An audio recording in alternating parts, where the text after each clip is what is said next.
हो गए। फिर राजा परीक्षित प्रश्न किया, यथा भगवता ब्रह्मन् मथितः क्षीरसागरः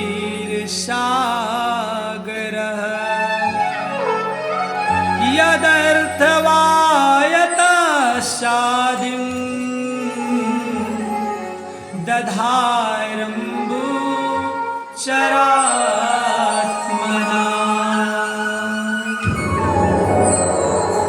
परीक्षित पूछने लगे, भगवान ने क्षीर सागर का मंथन कैसे किया, कैसे कराया सागर का मंथन, कच्छप रूप धारण कर किस कारण मद्राचल पीठ पर धारण किया, वो कथा भी सुनाइए ना गुरुजी।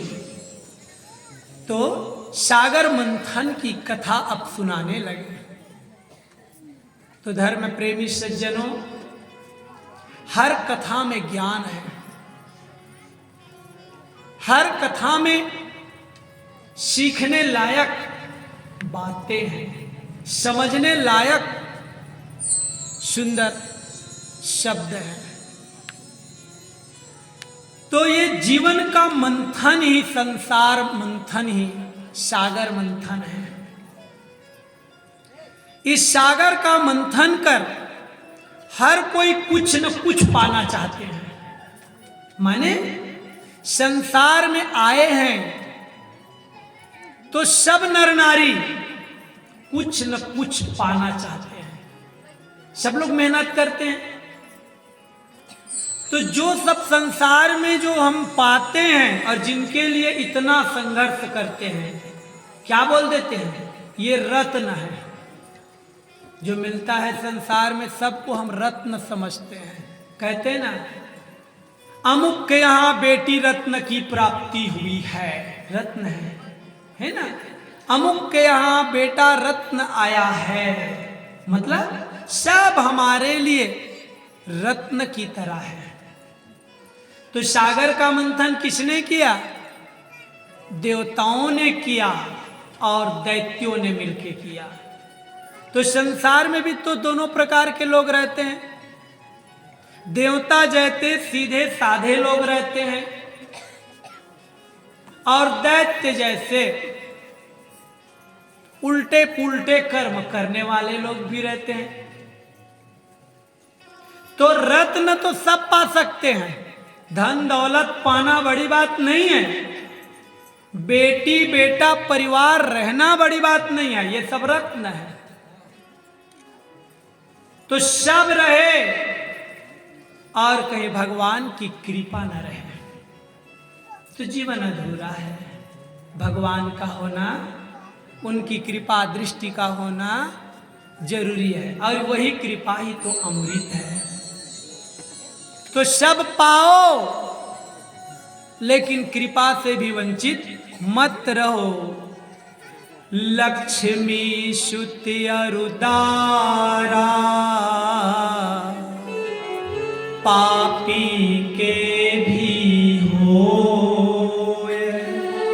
संत मिलन अरु हरि भजन जग में दुर्लभ दो।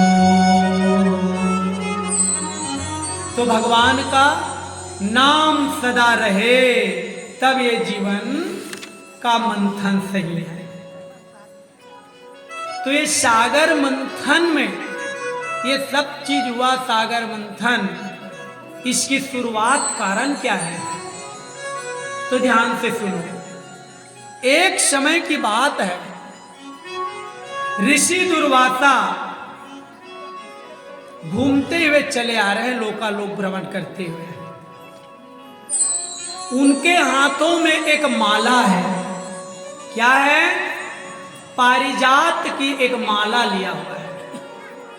और ऋषि दुर्वासा उस माला को लेकर के सोच रहा है कि ये माला मैं किसे दूं, कि ये माला किसी योग्य को मैं दे दूं। संत महात्मा लोग सोचते हैं कि हमारे द्वारा प्रसाद रूप में किसी को कुछ तो प्राप्त हो जाए ताकि इनका भी कल्याण हो। ऋषि दुर्वासा भी यही सोचे कि ये माला मैं किसे दूं, तो उनको दिख गया देवराज इंद्र। हाथी पे बैठ करके इंद्र कहीं जा रहा है और उनको देख लिया दुर्वासा मुनि जी, कहे इसी को दे देता हूं, बड़ा अच्छा है, देवताओं का राजा है और ये माला उनके गले में बड़ी शोभा आएगी, चलो इनको दे देता हूं। ओ पारिजात फूल के माला मुनि दुर्वासा देवराज इंद्र के गले में डाल दिया। बोले इंद्र, ये माला पारिजात की कभी कुमलाती नहीं है, ये मैं तुम्हें प्रदान किया। मुनि इंद्र के गले में माला डाल के चले गए। लेकिन इंद्र कौन है? देवताओं का राजा। वो हो गया घमंडी। घमंड के मारे माला का उपहास, मुनि का उपहास उड़ाते हुए बोला, बड़ा आया माला देने वाले, ऐसी माला, मेरे पास ऐसे फूल क्या कम है मेरे स्वर्ग में? हाँ, ये माला को निकाला और हाथी के गले में डाल दिया। हाथी कौन? पशु। पशु को क्या कीमती, क्या सस्ती, क्या कौन अच्छी, क्या बुरी, वो हाथी कितना समझे पशु। हाथी सिर हिला के माला गिरा दिया, माला नीचे गिर गई और हाथी उनको अपने पैरों से रौंदने लगा। अचानक मुनि दुर्वासा लौट के देखे तो वो हाथी क्या कर रहा है? माला को रौंद रहा है पैरों से। मुनि देखा तो इंद्र के ऊपर जोरदार उनको गुस्सा आया। मदांध कहीं का, तुम्हें त्रिलोक का इतना अहंकार हो गया रे कि तुमने मेरे द्वारा दी गई माला का अनादर किया, अपमान किया। तुम्हें अपने त्रिलोक का इतना अहंकार है, अब भी मैं तुझे श्राप देता हूं। मुनि दुर्वासा इंद्र को श्राप दे दिए। मया दत्तामिमां माला यस्मान बहुमन्यसे त्रैलोक्य श्रीरतो मूढ़ विनाशमुपयास्यति।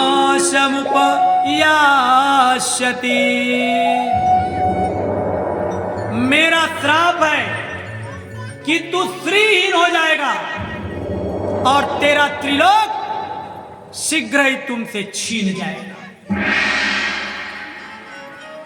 मुनि दुर्वासा का श्राप जैसे लगे, इंद्र श्रीहीन होने लग गया।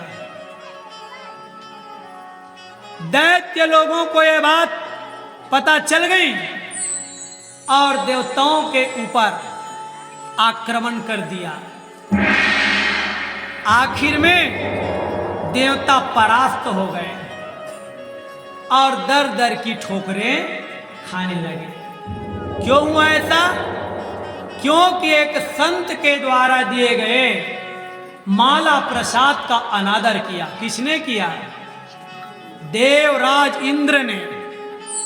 लेकिन एक संत के अनादर का, उनके द्वारा दी गई माला का अपमान का उनको दंड मिल गया, श्रीहीन हो गया, पद से त्रिलोक से छीन गया। इसीलिए कहते हैं जिंदगी जी रहे हो सावधान हो के जियो। जो पूजनीय है, जो सम्माननीय है,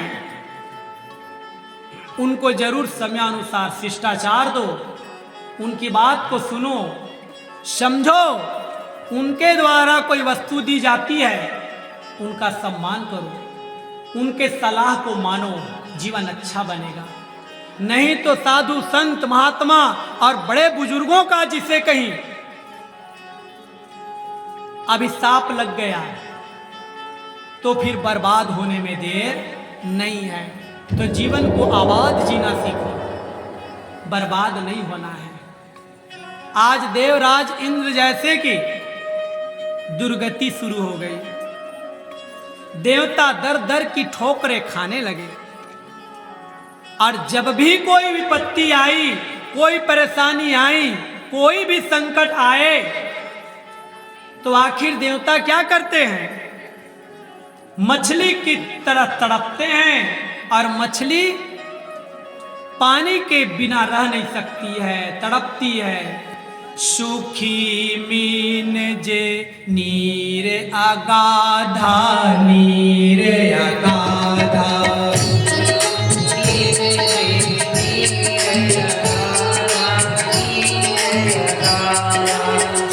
हरि शरण एक बाधा, एक बाधा, हरि शरण एक बाधा,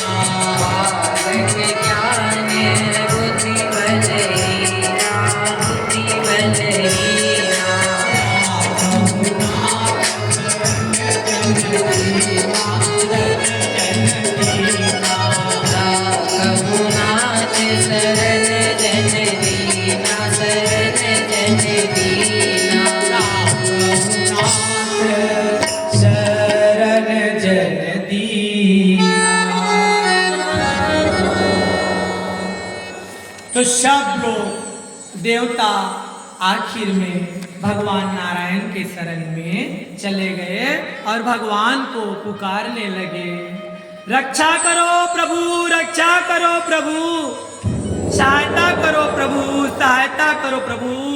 आज हम निर्बल हो गए और आपको पुकारते आए हैं। निर्बल के प्राण पुकारे रहे, जगदीश हरे, जगदीश हरे। निर्बल के प्राण पुकारे रहे, जगदीश हरे, जगदीश हरे। श्वासों के स्वर झनकार रहे, जगदीश हरे, जगदीश हरे। श्वासों के स्वर झनकार रहे, जगदीश हरे, जगदीश हरे।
सब देवता लोग भगवान नारायण के शरण में गए।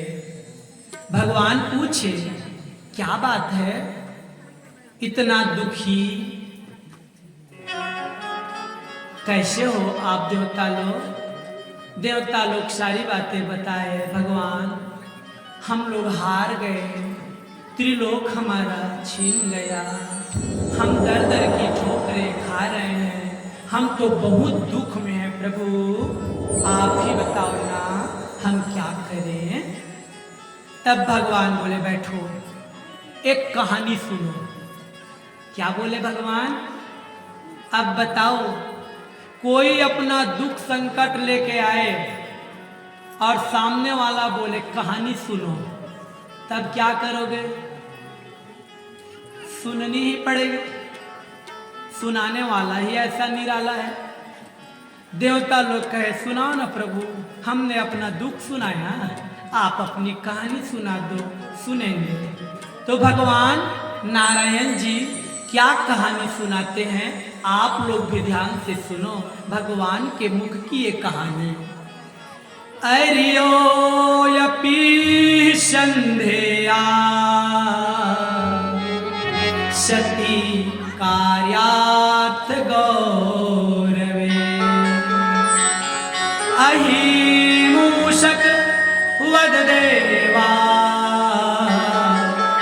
यर्तस्वं पदवीं गते। एक सपेरा था। कौन था? सपेरा जानते हो? जिनके यहाँ सांप रहता है। उस सपेरे के यहाँ एक पिटारी में एक सांप बहुत दिनों से बंद था। वो निकलना तो चाहता था, लेकिन वो पिटारी में बंद ऐसा किया गया कि वो निकल ही नहीं पाता था। एक दिन की बात है, उसी घर में एक चूहा आ गया। कौन आ गया? चूहा। और वो चूहा जल्दी जल्दी इधर उधर कुछ खाने के ढूंढने के चक्कर में पिटारी का वो ऊपर का जो ढक्कन है उनको धीरे से खोल डाला और अंदर चला गया। ढक्कन पुनः बंद। तो अंदर कौन है? सांप। अब चूहा किसको देखा? चूहा का अब हालत देखने लायक हो गया। सामने देखा ना तो चूहा का अब क्या बताना, व्याकुल हो गया चूहा। हाय अब इससे कैसे बचूं? लेकिन वो सर्प बड़े चालाकी से फुसला के बोला, आओ आओ मित्र, आओ आओ, हम दोनों मित्र। कौन बोला? सांप बोला। किसको बोले? चूहा एकदम सोच में पड़ गया, ये नया वाला मित्र है, आज तक के ऐसा मित्र नहीं मिला। तो डर रहा है चूहा, लेकिन सांप बड़े चालाकी से मधुरता से बोला, सुनो मित्र, एक काम करो, ये जो पिटारी है ना उसके ढक्कन में छेद करो और हम दोनों मित्र बाहर निकलेंगे।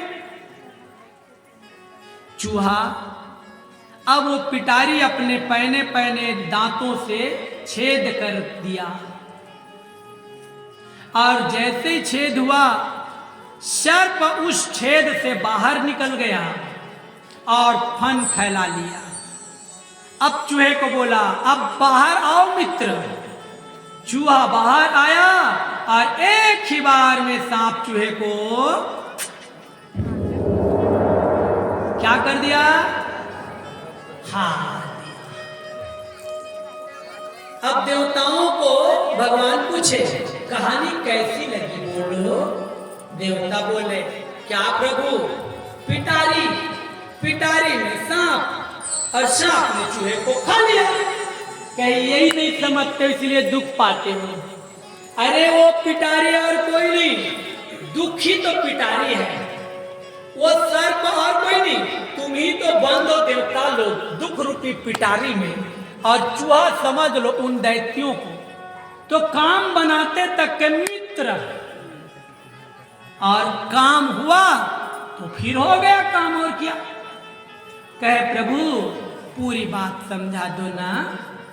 तब भगवान बोले तुम देवता हमेशा डर के जीते हो, कारण मरने का डर है, तो तुम देवताओं को अब अमृत पिलाएंगे।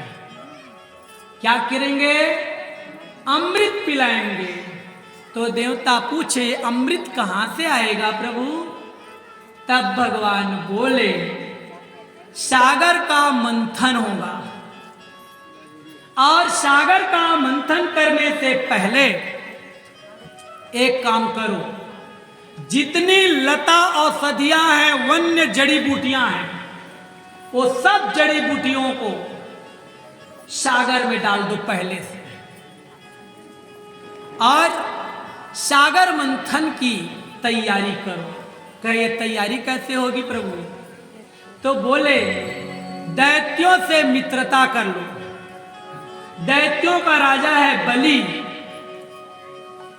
और उनको भी अमर होने का बहुत शौक है, तो अमृत की बात उनको भी बताओ, और सागर मंथन के लिए सुंदर लग जाओ।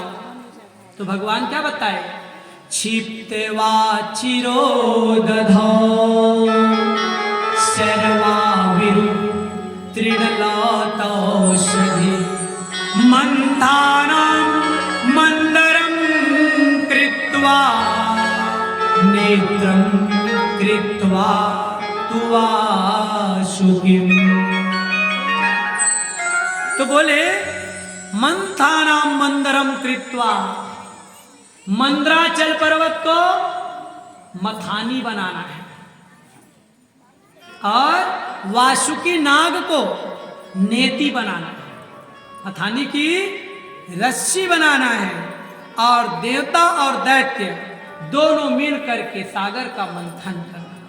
भगवान समझाए उसमें बहुत सारे रत्न निकलेंगे, और तुम देवता केवल रत्न के लालच में मत रहना। तुम लोगों को कैसे भी हो अमृत प्राप्त करना जरूरी है।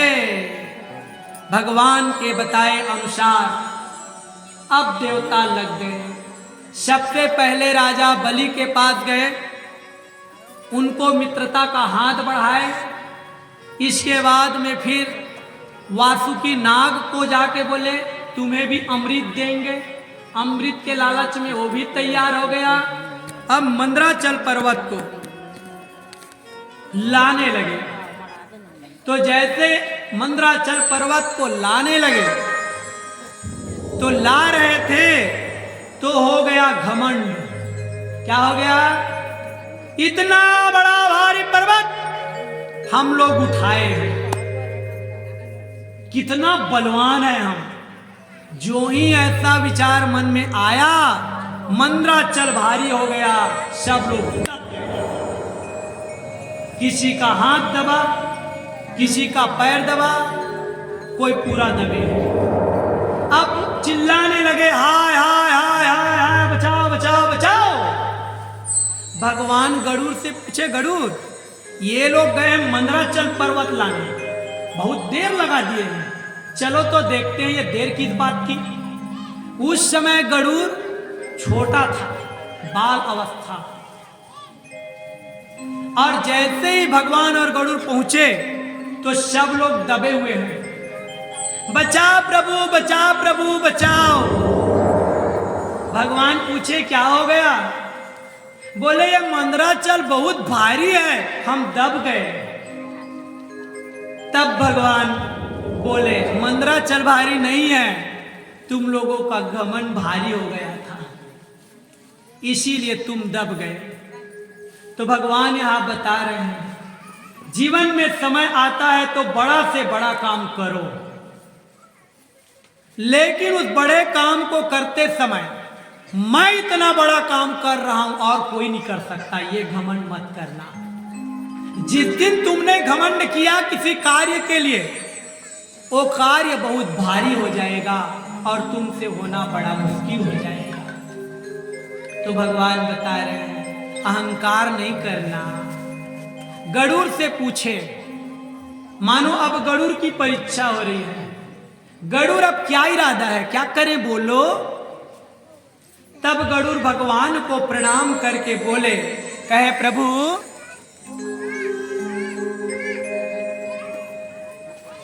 आपकी अगर कृपा हो, आशीर्वाद हो, तो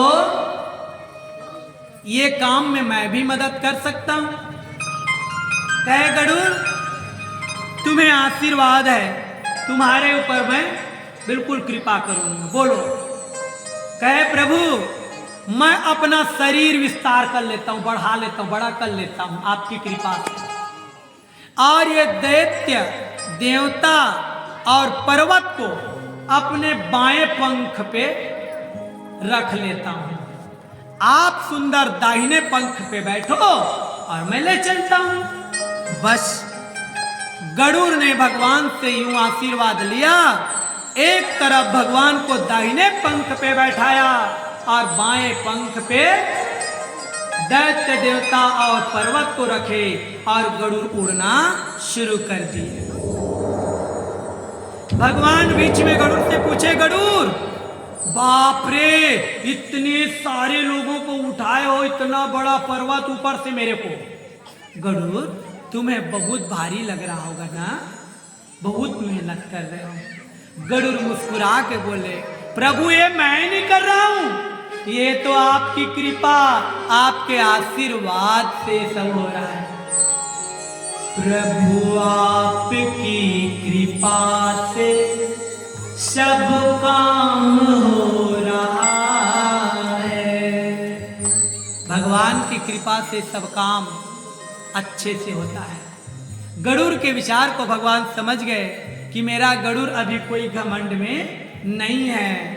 जो ही पर्वत लाए, अब एक एक तरफ वासुकी नाग के अब पकड़े देवता और दैत्य, उनको बना लिए नेति रस्सी, वहां फिर अब खींचतान। दैत्य कहे हम पूंछ नहीं पकड़ेंगे, देवता कहे हम नहीं पकड़ेंगे सर्प का पूंछ, सर्प का स्पर्श, सर्प का पूंछ छूना ये अशुभ माना जाता है। भगवान बोले भैया देवताओं को समझाए, जिस समय काम विशेष है और निकालना है ना, तो उस समय ये सब सोचना ठीक नहीं है। तुम लोगों को अमृत पाना ज्यादा जरूरी है, और काम बनाते तक अगर ये सर्प के पूंछ को भी पकड़ना पड़ा, पकड़ लो। मैं कहता हूं तो सब देवता तो भगवान की बात मान के ही चलते हैं। भगवान समझाए तुम देवता बड़े सुंदर दिखते हो, और जिस समय रगड़ होगा ना, वासुकी नाग को खींचा तानी, तब वो अपने मुख से जहर उगलेगा, और तुम इतने हैंडसम दिख रहे हो ना देवता, सब कुरु बन जाओगे।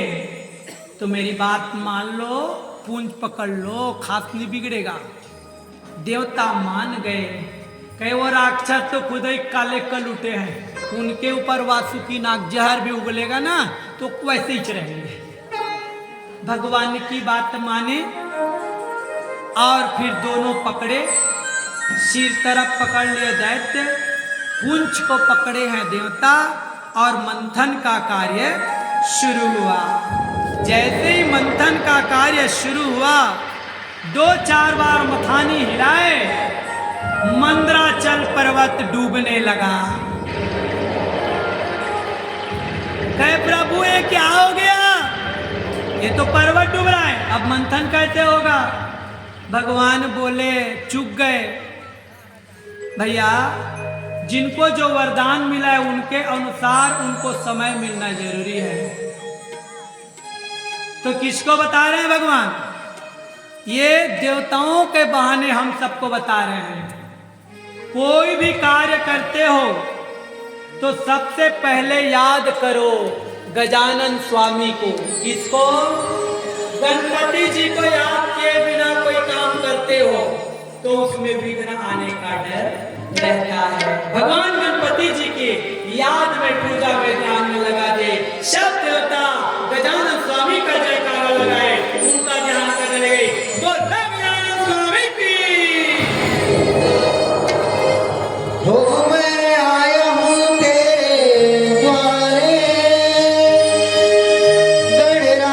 गजानन प्यारे, ओ मैं आया हूँ तेरे द्वारे, गणराज गजानन प्यारे।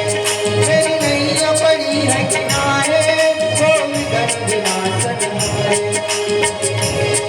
मुझे कौन संभाले मेरी लाज बचाने, बजमोनिया तेरा बस जान दिया, गजानन नाम लिया, तेरा बस जान दिया, गजानन नाम लिया।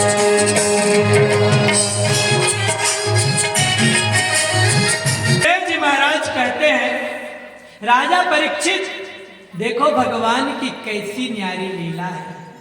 सबका ध्यान कहाँ लगा दिए? गणेश जी की वंदना में। सब लोग गणेश जी का ध्यान कर रहे हैं। विलोक विघ्नेश विधिं तदेश्वरो, दुरंत वीर्यो यवितथाभिसन्धि, कृत्वा वपुः काच्छपमद्भुतं महत्, प्रविश्यतोऽयं गिरिमूर्जहार।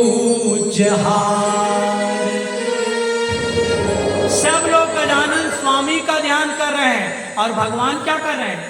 स्वयं भगवान उसी दिन बैसाख शुक्ल पक्ष पूर्णिमा का शाम का समय है।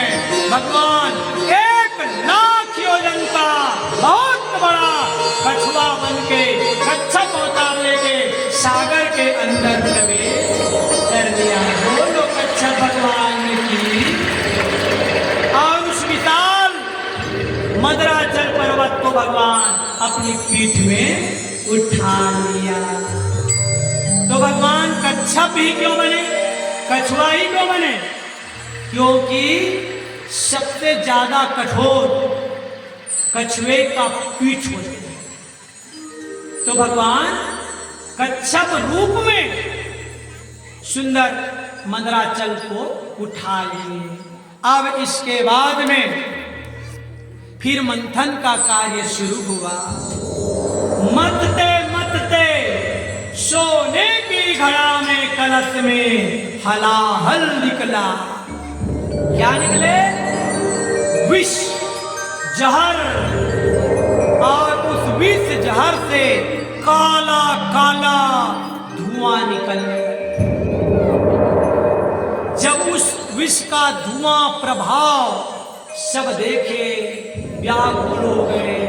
हम कैसे करें, कैसे बचें? सब लोग व्याकुल हो गए। भगवान नारायण से देवता लोग कहने लगे, प्रभु ये क्या हो गया? भगवान पूछे क्या हो गया? कहे ये तो विष निकल गया जहर। तब क्या विचार है बोलो? कहे आप पी लेते ना तो आगे का काम बन जाता। क्यों? शर्त है जब तक निकले हुए एक वस्तु को कोई ले ना ले, किसी के पास उनको दे ना दे, दूसरा नहीं निकाला जाएगा। तो देवता क्या बोले? आप इस जहर को पी लेते तो आगे का काम बन जाता। भगवान बोले मेहनत किए हो तुम लोग तो पियो ना तुम ही लोग।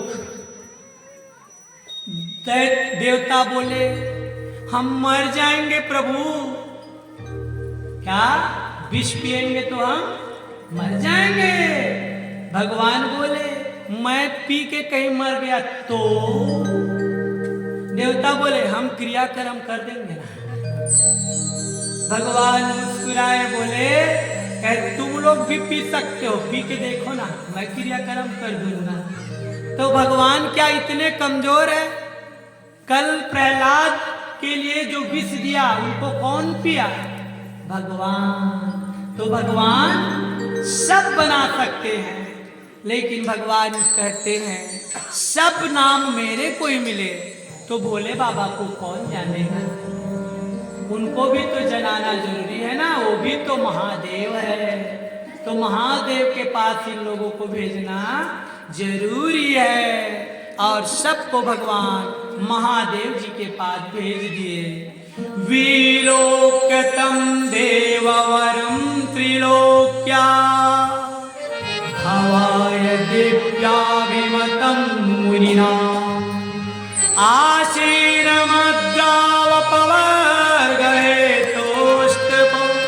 जुषाणं स्तुतिभि प्रणेमो। भगवान शंकर माता भवानी के साथ में बैठे हुए हैं और सब देवता वहां जा करके उनको प्रणाम किए, स्तुति किए और बताने लगे, देव देव महादेव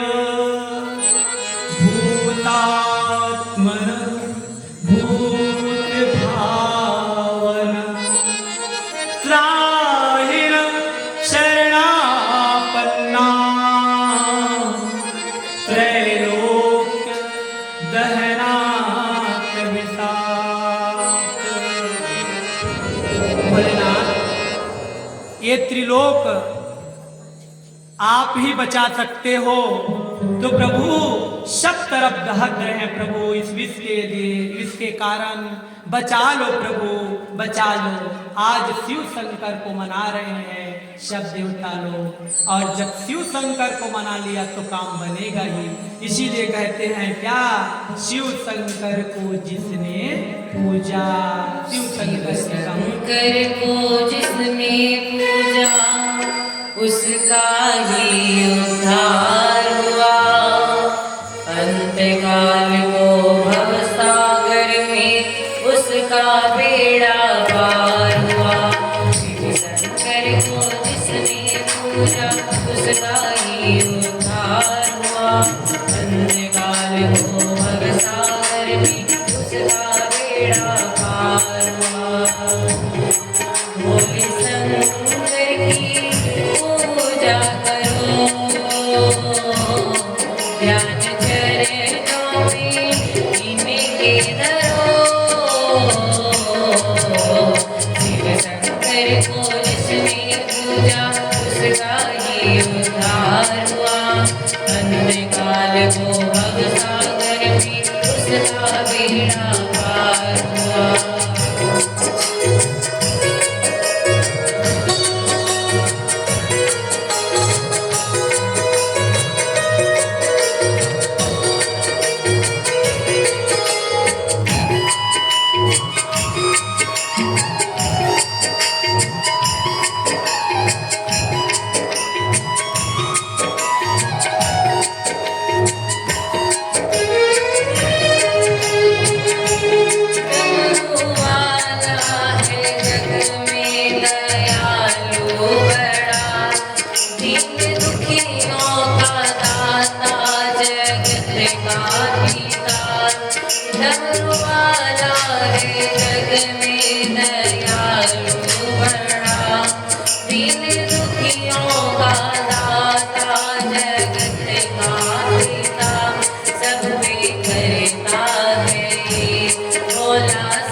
वंदना इसकी करते हैं सब देवता, इसकी पूजा से वरदान पाते हैं सब, शक्ति का दान पाते हैं सब,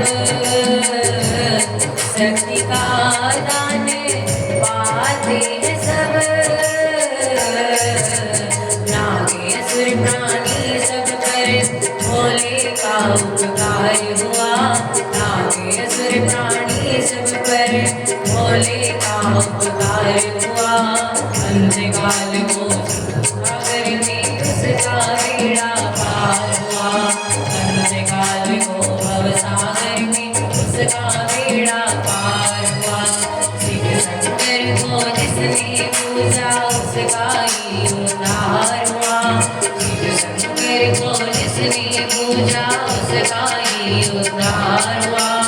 अंतकाल को भवसागर में उसका बेड़ा पार हुआ, अंतकाल को भवसागर में उसका बेड़ा पार हुआ, अंतकाल को भवसागर में उसका बेड़ा पार हुआ, अंतकाल को भवसागर में उसका बेड़ा पार हुआ।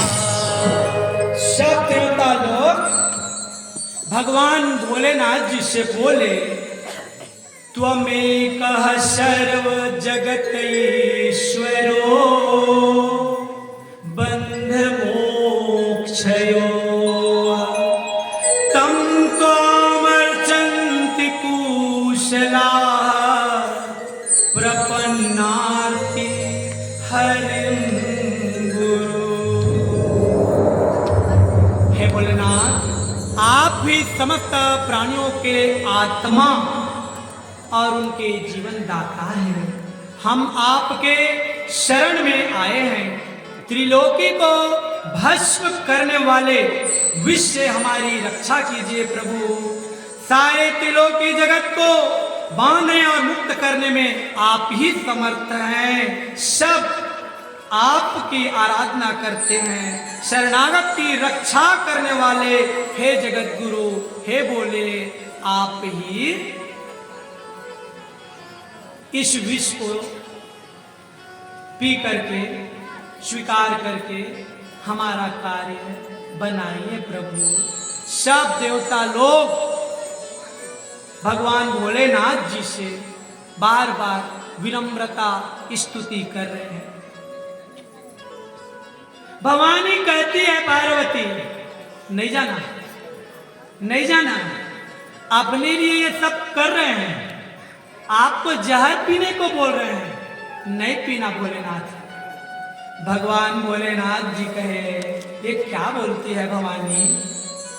आज पूरा त्रिलोक व्याकुल है विष के कारण, और मैं अगर ये स्वीकार ना करूं तो फिर कौन करेगा?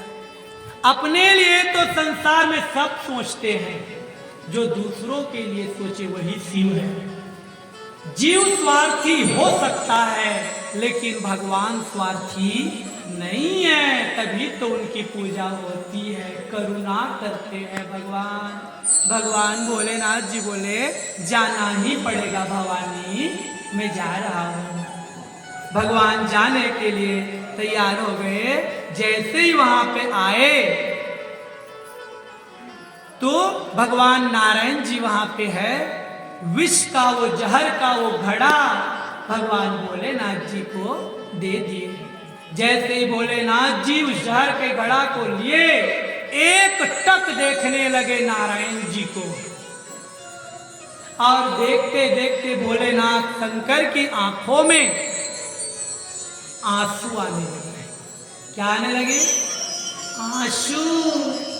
नारायण जी मुस्कुराते हुए पूछे, क्यों भोलेनाथ? शिव जी, अब आपको भी डर लग रहा है क्या ये जहर पीने से? भोलेनाथ बोले, मुझे डर नहीं लग रहा है नारायण, आपकी लीला कितनी अच्छी रहती है। सब कुछ करते हो आप और नाम दे देते हो भक्तों को, दूसरों को नाम दे देते हो। सदा मैं आपका नाम लेता हूं, तो मैं नहीं आपका नाम ही विष से सबको बचाएगा। मैं आज आपका नाम सिमरन करके ये विष को अब ग्रहण कर रहा हूँ। बस भोलेनाथ भी नारायण का नाम सुमिरन करते हुए अब घड़ा का विष पीने जा रहे हैं।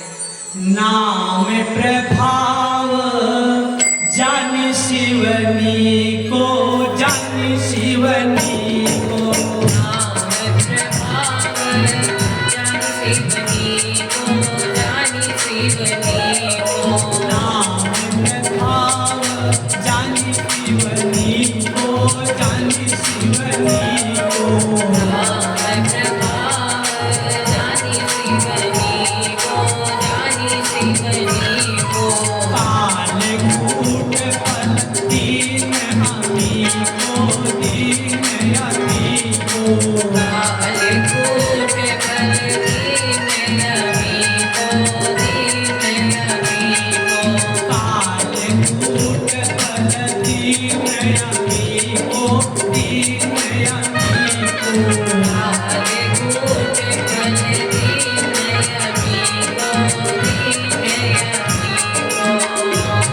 आज भगवान के नाम का सहारा लेकर भगवान भोलेनाथ जी विष पीने को तैयार हो गए। जो कोई भक्षण करने को तैयार नहीं, उस अभक्ष जैसे विष को भगवान भोलेनाथ नाम के सहारे से पी रहे हैं। ततः करतली कृत्य व्यापी हालाहलम विषम आभक्षयन् महादेव कृपया भूत भावना। उस तीक्ष्ण हलाहल को अपनी हथेली पर लेकर के भोलेनाथ जी अब भक्षण करने लगे। जैसे ही उस विष को पीने के लिए घड़ा का अब उठा करके भोलेनाथ शुरू किए पीने के, वहां तो भीड़ लगी है काफी दर्शनार्थियों की। सोचे कि भोलेनाथ जी ग्रहण कर रहे हैं तो कुछ प्रसाद हमें भी मिले। जब वो घड़े में पिएंगे तो कुछ तो इधर उधर बूंद टपकेंगे, बिखरेंगे। वहां पे कीड़ा मकोड़ा जीव जंतु सब आ गए और भोलेनाथ जी जब विष का पान करने लगे, विष जब इधर से गिरने लगे तो कीड़े उनको चाटने लगे। सर्प लोग आ गए, उनको चाटने लगे। तरह तरह के जीव आ गए, उनको चाटने लगे। और वहीं पे जिस जीव को जितना चाटने को मिला विष, उतना जहरीला हो गया। तो उसी समय किसमें कम जहर होता है? कौन सांप में? जोर से बोलो।